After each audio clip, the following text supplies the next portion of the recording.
Que alegria receber você aqui no meu canal. Eu espero que você se sinta bem-vindo. E não somente isso, faça a sua inscrição, ative as notificações e também clique no sininho, porque o meu desejo é que esse canal seja fonte de bênção e inspiração para a sua vida. Que Deus te abençoe e seja edificado com cada palavra. Primeira carta de Paulo aos Coríntios, capítulo de número 10, nós vamos ler um versículo. Diz assim o texto: não sobreveio a vocês nenhuma tentação, grife isso na sua Bíblia, nem uma, que não fosse humana. Mas Deus é fiel e não permitirá que vocês sejam tentados além do que possam suportar. Pelo contrário, juntamente com a tentação, proverá livramento para que vocês a possam suportar. Proverá livramento para que vocês a possam suportar.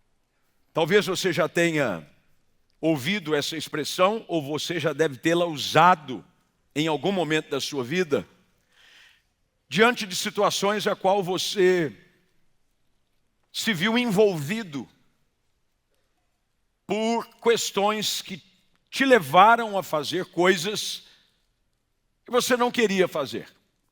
A expressão é essa: a carne é fraca. Já ouviram essa expressão, não? Ah, pastor, a carne é fraca. E normalmente pessoas usam essa expressão como se fosse uma muleta para ceder à inclinação da sua carne e justificar os seus erros e decisões. O que eu quero hoje, nessa noite, no tempo que temos, e não quero passar do tempo, até porque nós vamos participar da mesa do Senhor logo em seguida, é falar sobre a realidade comum a todos nós aqui. Se há algo comum a todos que aqui estão e aqueles que nos acompanham em casa, em algum lugar, no Brasil ou fora dele, é a realidade de que todos aqui, indistintamente, enfrentam tentações. Não tem ninguém que escape dessa. Todos nós enfrentamos tentações na vida. Faz parte da nossa realidade, da jornada espiritual. Somos tentados e a tentação tem o objetivo de nos fazer pecar. Porque a tentação em si não é pecado. Por que nós sabemos que a tentação não é pecado? Bem, o texto da carta aos Hebreus, no capítulo 4, versículo 15, falando sobre o nosso sumo sacerdote, que é Jesus, afirma de que ele mesmo foi tentado em todas as coisas, mas ele não pecou. Bem, se ele foi tentado e nunca pecou, tentação em si não é pecado. O problema é quando você cede à tentação.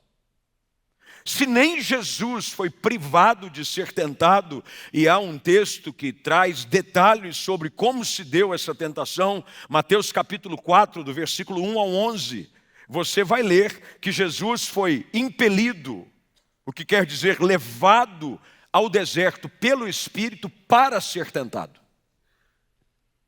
Ali, o diabo tenta Jesus de diversas maneiras. Portanto, ser tentado não é o problema. O problema é quando você cede à tentação. E esse é o desafio que todos nós temos para viver uma vida espiritual sadia. É vencer as tentações da vida. É mesmo não podendo evitá-las, porque se você acha que com essa mensagem você vai aprender a como evitar as tentações, pode tirar o seu cavalinho da chuva, porque não existe resposta para isso. Ninguém consegue viver uma vida sem ser tentado. De tempos em tempos, de acordo com aquilo que Tiago escreve no capítulo 1, segundo a sua cobiça, você vai ser tentado. Um vegano nunca vai ser tentado em comer picanha. Ele vai ser tentado em comer abobrinha. é vegano. Em compensação, aquele que é carnívoro, como eu, não faço muita questão de legume. Mas aquele que gosta de uma carne, um churrasco, ele vai ser tentado com o churrasco. Estou aqui trazendo de uma forma muito simplista a verdade de que cada um de nós é tentado nas coisas que a nossa alma são levadas a desejar. E nesse texto o apóstolo Paulo está claramente orientando a igreja, assim como o Espírito Santo de Deus vem nos orientar nessa noite, a como vencer as tentações da vida. Primeiro, porque Deus não tenta ninguém. Deus não tenta ninguém. Deus leva as pessoas a uma prova. Provação é diferente de tentação. Tentação tem como objetivo te levar a pecar. Provação tem como objetivo te levar a aperfeiçoar. São duas coisas distintas. A tentação, ela é gerada pelo diabo, segundo a inclinação da nossa própria carne. Mas a provação é Deus quem nos coloca diante delas, para que Ele possa nos aperfeiçoar à medida que nós vamos vencendo as provas da vida. Nessa noite, quando olhamos para esse texto sobre a ótica paulina e a preocupação que o apóstolo tem de orientar a igreja sobre como viver uma vida não mais cedendo às tentações da carne. Riscar do seu vocabulário essa expressão, a carne é fraca. Porque esse texto, ele vem nos apresentar o antídoto para vencer as tentações da vida.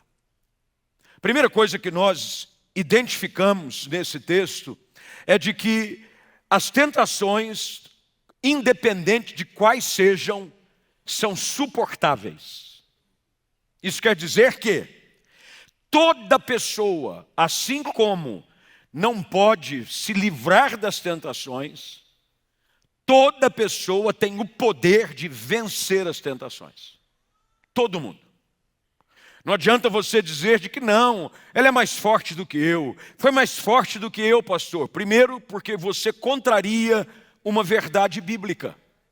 O texto que lemos afirma de uma forma bem direta: as tentações vêm de acordo com aquilo que você pode suportar. Então não venha dizer de que a tentação foi mais forte do que você. Ela não é. O problema é que você se sente atraído por algo, aquilo te seduz e você se deixa levar por aquela situação. Nesse texto, o apóstolo Paulo vem e diz, olha, toda tentação, ela é humana. Está ligado à nossa humanidade, às nossas fragilidades, aos desejos da nossa carne. E é interessante que as tentações, por vezes, são sazonais. Isso quer dizer de que elas vêm de acordo com períodos que nós estamos vivendo na vida. As tentações de um homem adulto não são as tentações de uma criança. Assim como as tentações de uma criança não são as mesmas as tentações de um homem adulto. Fases da vida te levam a circunstâncias de tentações diferentes. Cada uma delas tentando tirar vantagem da fragilidade da nossa humanidade. Lembre-se de que a tentação, ela nasce no Éden. A primeira tentação que temos registro nas Escrituras se dá ainda no tempo da criação, quando o homem e a mulher estavam no jardim de Deus e a serpente, o mais sagaz de todos os animais, é então usada por Satanás para tentar a mulher a comer da árvore do fruto que o Senhor havia dito que não deveria ser comido. E a tentação vem, e a mulher come do fruto e passa o mesmo fruto para o seu marido.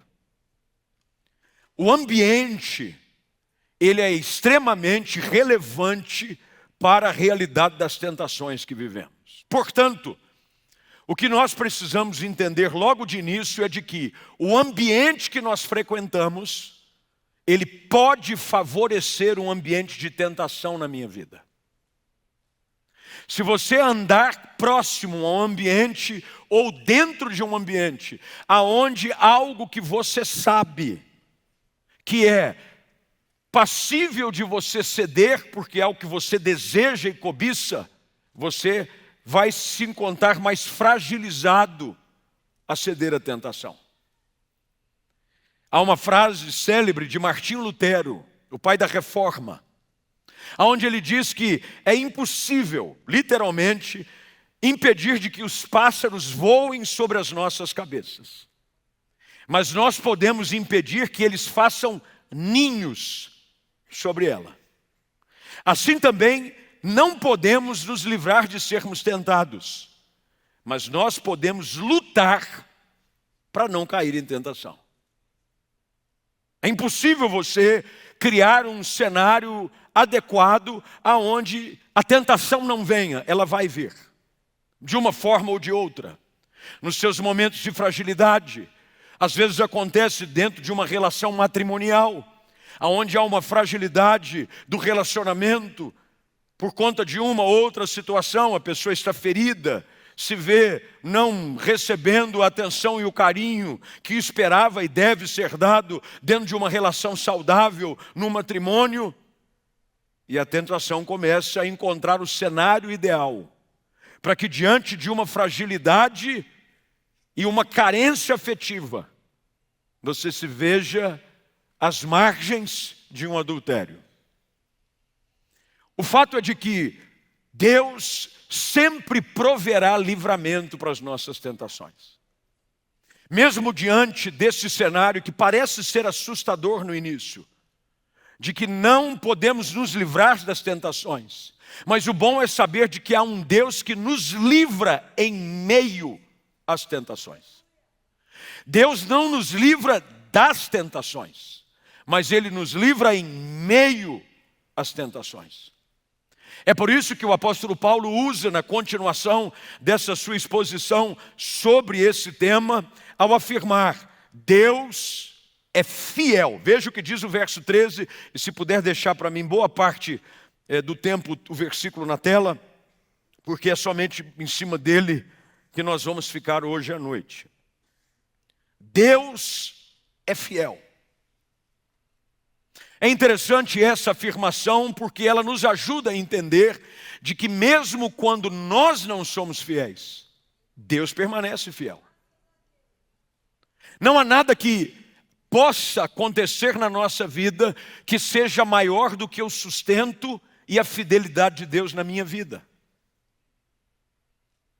Paulo tem a preocupação de afirmar aos seus leitores, assim como eu creio que hoje à noite o Espírito Santo de Deus nos traz aqui para entender isso, porque infelizmente pessoas estão cada vez mais usando de desculpas para suas falhas.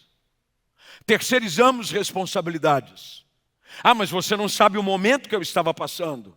Ah, mas não era você no meu lugar. Ah, mas você no meu lugar teria feito a mesma coisa. Quando a nossa meta deve ser olhar para aquilo que Paulo chama a atenção no texto, é dizer, há uma fidelidade de Deus que não permite com que você seja tentado além do que você possa suportar. A questão aqui é você entender de que por mais que o inimigo crie ciladas, em Deus você pode vencê-las. Você não precisa viver saindo de uma armadilha e caindo em outra. Você não precisa viver dizendo de que, bem, eu falei esse ano, né? Eu falei essa semana, não, mas agora vai. Ah, pastor, mas olha, parece que essas coisas me procuram, não é? Parece, não, te procuram. Ai, pastor, parece que essas coisas só acontecem comigo. Parece que esse tipo de situação só acontece na minha vida. Parece que eu atraio esse tipo de coisa. Não, é a sua humanidade pedindo socorro divino. Porque se você tentar vencer as tentações conforme a sua única e exclusiva força, as chances de você sobressair-se sobre ela são mínimas. O grande exemplo célebre que nós podemos usar para como vencer as tentações da vida é o próprio Senhor Jesus. Ele é o nosso modelo máximo de que mesmo num cenário inapropriado, em meio às suas fragilidades, em meio à sua fome, diante da sua sede, diante de uma promessa de um ministério, o qual ele viria a cumprir, o diabo cria um cenário ideal. Mas Jesus aprende a vencer as tentações no poder da palavra de Deus. A única forma de suportarmos as provações da vida é quando nós nos enchemos da palavra de Deus. Em cada uma das tentações que Jesus enfrenta com Satanás, todas elas são rebatidas diretamente pela convicção da verdade bíblica. E talvez esse seja o maior dilema e a maior preocupação nos dias de hoje. Porque há uma carência, a qual eu posso até definir de que uma anemia bíblica na vida de pessoas. Pessoas anêmicas biblicamente, e quando você está fragilizado nessa área, você se torna presa fácil. O diabo vai sempre tentar distorcer a verdade de Deus e querer minimizar os problemas e as consequências de se cair numa tentação. É por isso que você precisa conhecer a palavra, para que diante dela você possa vencer a tentação e continuar em frente. As tentações, elas não vêm apenas uma, duas ou três vezes. O fato é que durante todo o curso da nossa vida, iremos enfrentar situações de tentação. No seu trabalho, você talvez as enfrente. Quando você recebe a responsabilidade de lidar com um recurso que não é seu, e você vê uma facilidade disfarçada de legalidade, da qual você possa se beneficiar financeiramente, e você ouve até mesmo de pessoas próximas dizendo: mas qual o problema? Todo mundo faz isso. O fato é de que o diabo sabe muito bem maquiar as suas tramas e os seus laços. E normalmente as tentações, elas vêm de uma forma muito inocente, quase que inofensiva. Mas sabemos de que quando você se vê envolvido nessa trama de tentações, você vai colher imediatamente aquilo que o pecado produzido por essa prática de pecado da tentação vão gerar na sua vida. Se você puder imaginar situações assim, eu me lembro, durante um período do meu ministério, cerca de 7 anos mais ou menos, eu fui responsável pela área sul da denominação no país. A Igreja do Nazareno é uma igreja global, então ela está em 164 países no mundo. São cerca de 30 mil igrejas, Cris, por aí, 30 mil igrejas ao redor do mundo. É muita gente. E ela se divide geograficamente por distritos, por regiões, por áreas, visando você coordenar. E numa época eu recebi a incumbência de ser um coordenador de estratégia para a área sul do Brasil. E por conta disso, eu ia muito a Curitiba. E também nesse período eu assumi a superintendência do distrito. Fiquei lá, acho que 6 anos como superintendente do distrito. E normalmente era assim, eu saía de manhã, pegava uma ponte aérea Campinas-Curitiba. Chegava cedo, me reunia com os pastores, tratava de assuntos relacionados à igreja, à denominação, e normalmente eu voltava no mesmo dia, à noite. É um voo rápido, 50 minutos daqui a Curitiba, é muito rápido. Mas numa ocasião, eu me lembro de que eu havia acabado de sair de uma reunião e o meu voo, eu já ia perdê-lo. E nessa igreja a qual nós já havíamos tido a reunião, o pastor dela era um santo homem de Deus. Era assim a personificação da santíssima bênção, da pureza gloriosa. Pastor Charles Greco. Conheceu o pastor Charles Greco? E eu falei, pastor, eu preciso ir para o aeroporto. Mas quem conhece Curitiba, a igreja ali fica perto da Avenida das Torres, próximo ao Jardim América ali.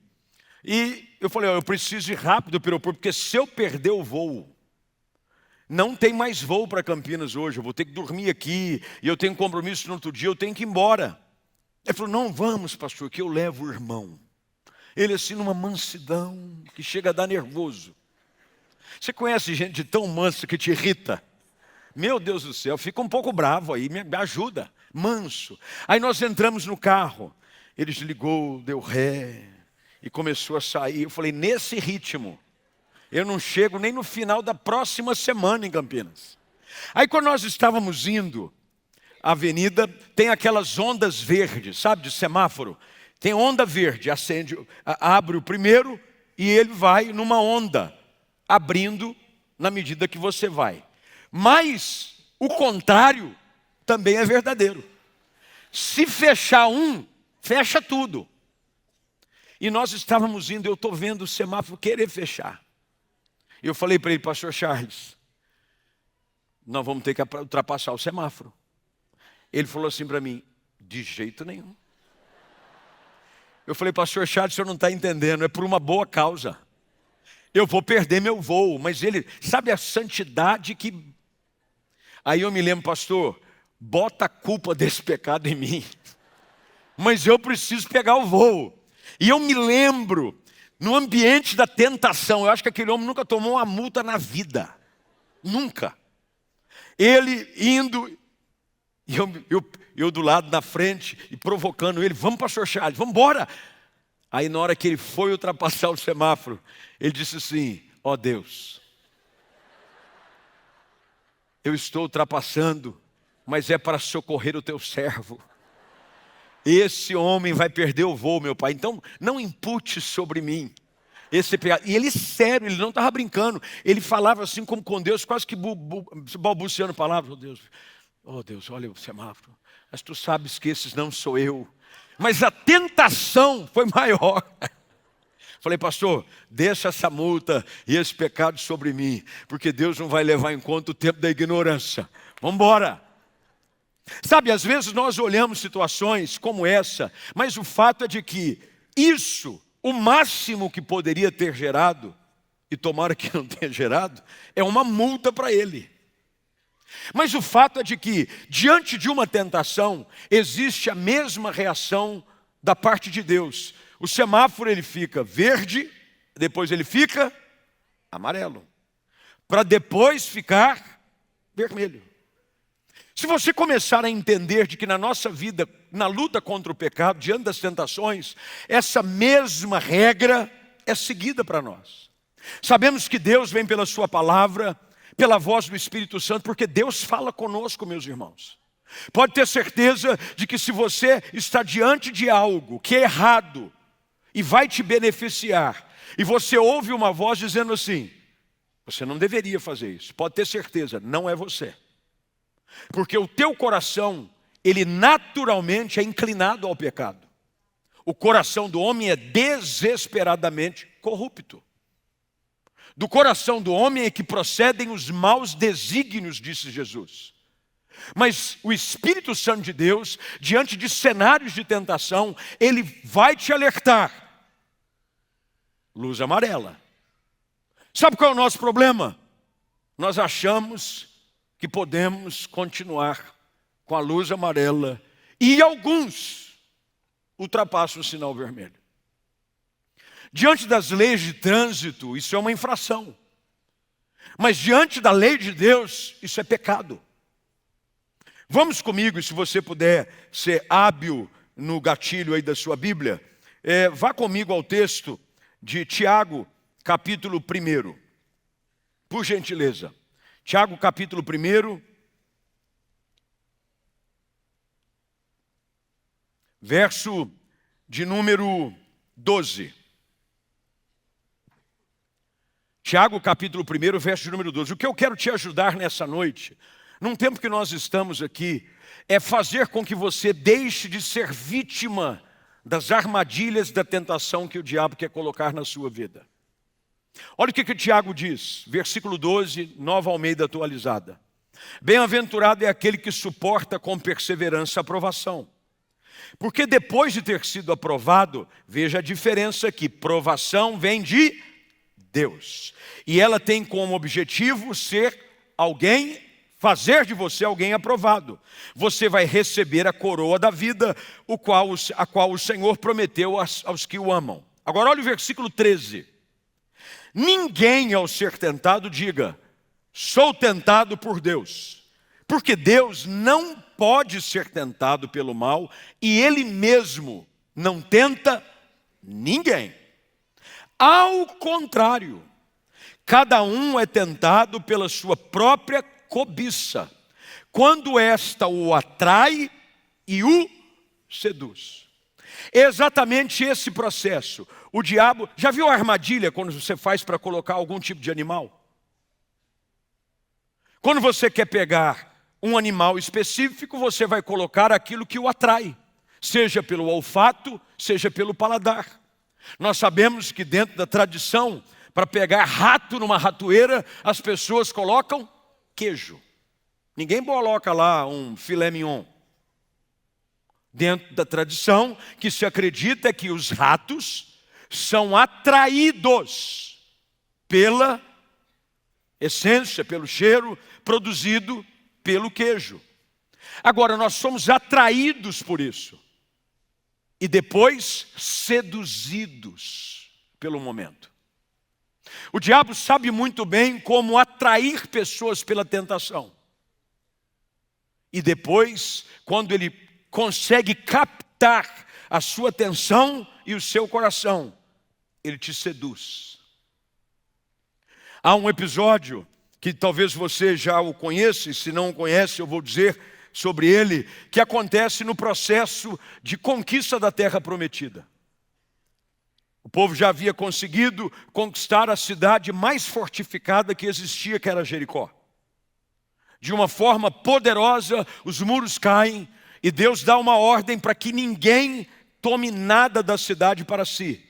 Tudo era para ser oferecido, ouro, prata, vestes, festivais, qualquer coisa seria dado como primícia para o Senhor, era tesouro de Deus. Mas havia um homem chamado Acã, o qual não obedeceu essa orientação. E por causa da sua desobediência, a próxima cidade que deveria ser conquistada, o povo foi derrotado. E aí, quando foi se descobrir o porquê da derrota, achou-se que era por causa do pecado de Acã. Quando Acã é questionado o porquê ele havia feito isso, ele coloca exatamente os passos que a tentação produz e que te levam a pecar. Quando pressionado pelos líderes e pelo próprio Josué, ele diz: Acã, o que aconteceu? Você tomou uma capa babilônica e alguns ciclos de prata de Jericó e escondeu debaixo da sua tenda. Sabe qual foi a resposta de Acã? Ele disse assim: eu vi, eu cobicei, aliás, eu vi, cobicei, tomei e escondi. Aquilo que ele viu, ele gostou. Aquilo que ele gostou, ele tomou. E aquilo que ele tomou, ele escondeu, porque depois que você cai na tentação, você tem vergonha dela e você quer esconder. O segredo para vencer as tentações da vida está exatamente dentro daquilo que o apóstolo Paulo escreve aqui aos Coríntios. Ele diz, olha, não há nenhuma tentação que você não possa suportar, mas você vai precisar da fidelidade e da ajuda de Deus. Porque olha o que o texto diz, e eu já estou caminhando para o fim, porque eu preciso sair correndo, mas não é nem vocês, é eu. Ele diz assim, juntamente com a tentação, proverá livramento. Se você juntar essa afirmação bíblica, você coloca por terra toda desculpa a qual você se sustenta, quem sabe até o dia de hoje. Porque olha o que a Bíblia diz, com a tentação vem provisão para livramento. O problema é que às vezes nós não acionamos o alarme. Lembra-se da história de um menino que recebeu um sonho da parte de Deus, José. José teve um sonho de que os seus irmãos apareciam como feixes que se prostravam diante dele, o seu pai e a sua mãe como sol e lua, e os seus irmãos como estrelas se curvavam diante dele. Bem, aquilo não agrada o discurso de José, o seu sonho. Os seus irmãos se levantam contra ele, a princípio pensam em matá-lo, mas seu irmão mais velho, Rubem, diz, não, matá-lo nós não vamos, mas nós vamos dizer que ele está morto.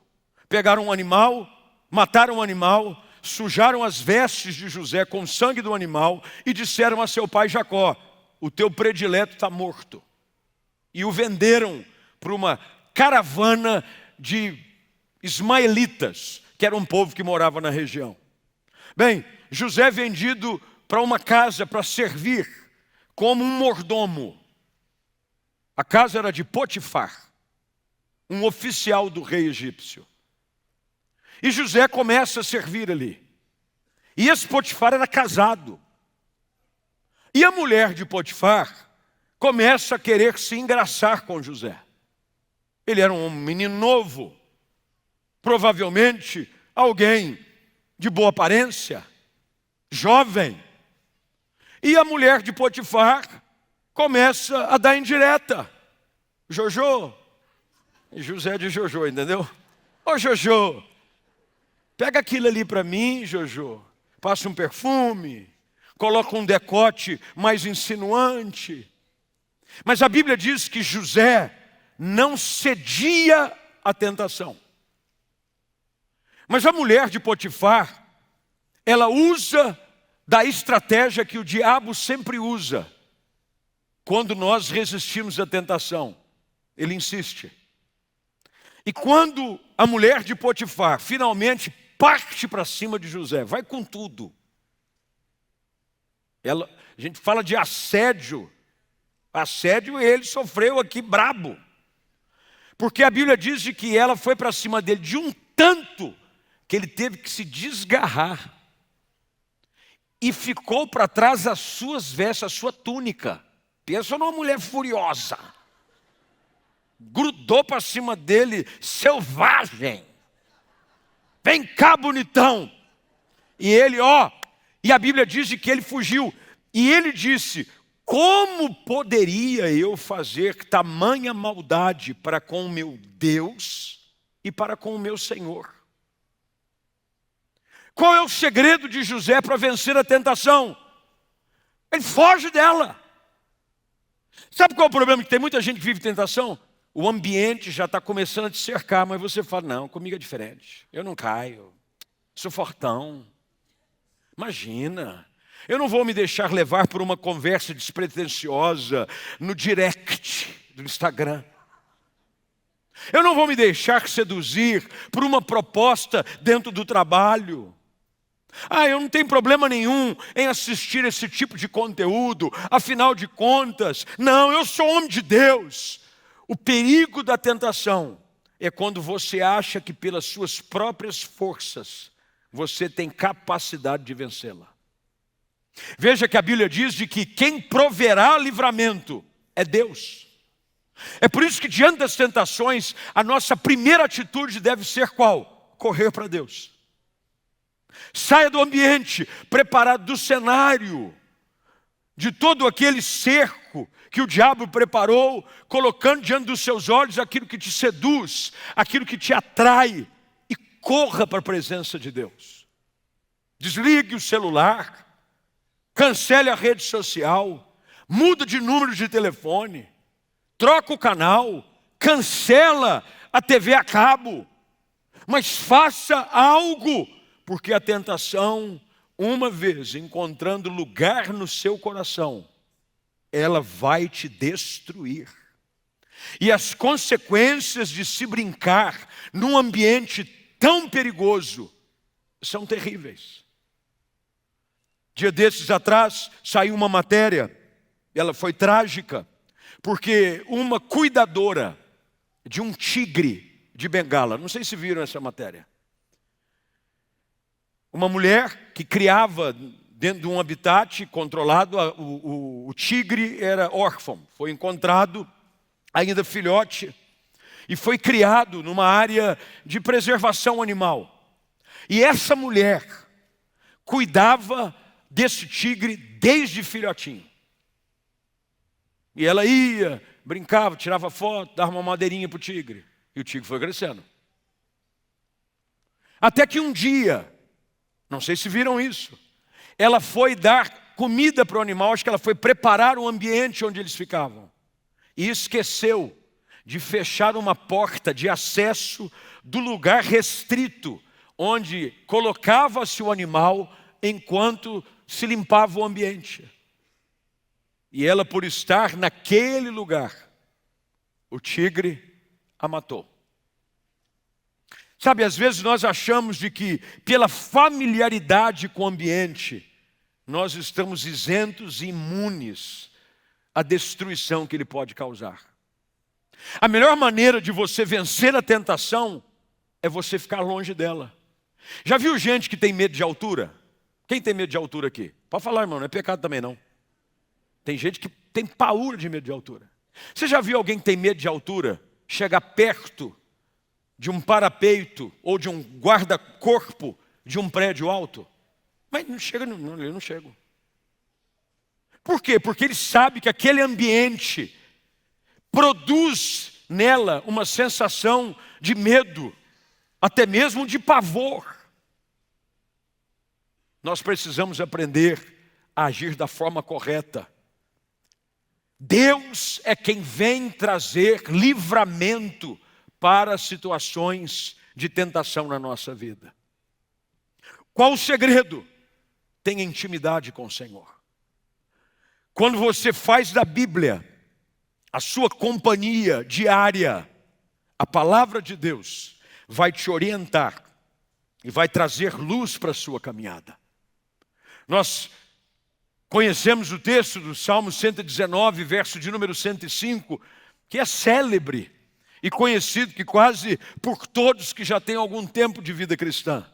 Lâmpada para os meus pés é a tua palavra, e ela é luz para o meu caminho. O que isso quer dizer? A tentação é uma armadilha, e a armadilha você cai nela quando você não a percebe. Mas quando você tem a luz, a lâmpada, a lanterna de Deus, quer dizer que você vai sendo guiado. E quando há algum perigo, alguma armadilha, alguma tentação, a palavra de Deus ilumina os teus olhos. E você diz, não, esse ambiente é laço do inimigo para me fazer cair. Eu vou desviar o caminho.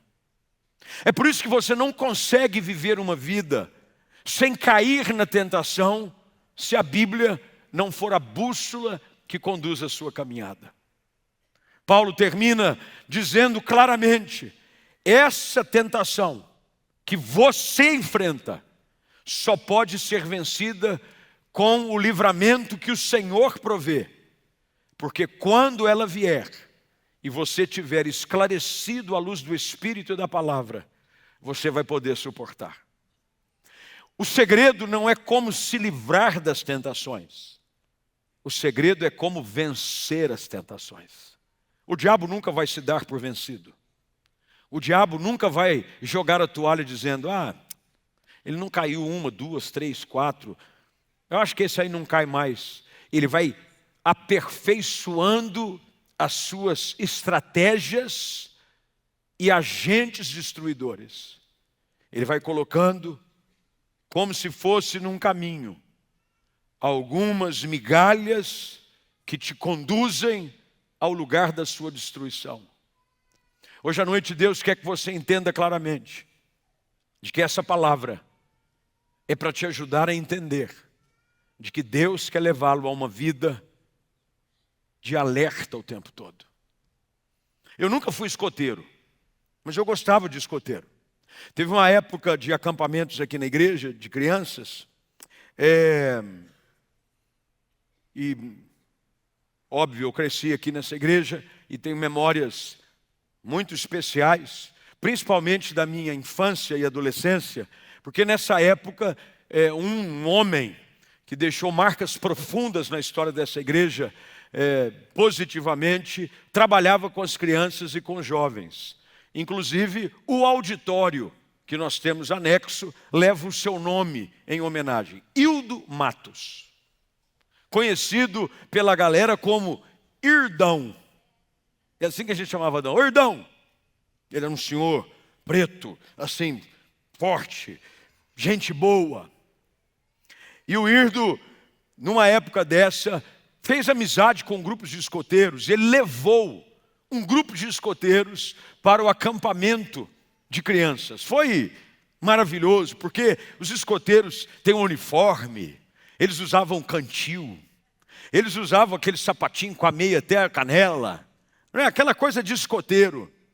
E eu me lembro de que eles tentavam reproduzir no acampamento de crianças aquilo que era a realidade da vida de um escoteiro. E você deve ter ouvido de que a frase conhecida dos escoteiros qual é? Sempre alerta. Essa é a frase do escoteiro. Sempre alerta. Sempre alerta. Sempre atento ao perigo. Sempre atento a uma armadilha. Sempre atento ao mal que pode tentar nos atingir. Nós precisamos, como crentes em Jesus, colocar essa máxima dos escoteiros sobre a nossa própria vida. Sempre alerta. Você vai trabalhar? Sempre alerta. Você começa a conversar com pessoas? Sempre alerta. Você vai para o seu trabalho, você vai porque o diabo está procurando como um leão alguém que ele possa devorar. O diabo, vosso adversário, diz as Escrituras, ele está rodeando as pessoas como um leão, procurando quem ele pode devorar. Sempre alerta. Está trabalhando? Sempre alerta. Quem é que vai gerar esse alerta? A doce e bendita pessoa do Espírito Santo. Ore dizendo: Espírito Santo de Deus, abre os olhos do meu entendimento. Não me deixe ser guiado por tramas humanas, por laços de morte. O salmista escreveu sobre isso: laços de morte me cercaram, mas Deus me livrou. Os laços de morte existem quase todos os dias na sua vida. No trabalho, com relacionamentos com outras pessoas, fazendo um negócio, assistindo um programa, mexendo no seu celular. Mas você precisa hoje dizer: eu estarei sempre alerta, porque o Espírito Santo de Deus vai trazer esse discernimento espiritual para a sua vida, para que você não seja mais presa fácil, vivendo uma vida que ao invés de vencer a tentação, você se torna vítima dela. Que Deus nos ajude nessa noite e que você saia daqui para viver uma semana alerta, firme na palavra, não dando mais ocasião para o diabo encontrar vantagem contra você, para atrasar a sua vida, para atrapalhar o seu casamento, para trazer confusão na sua vida profissional.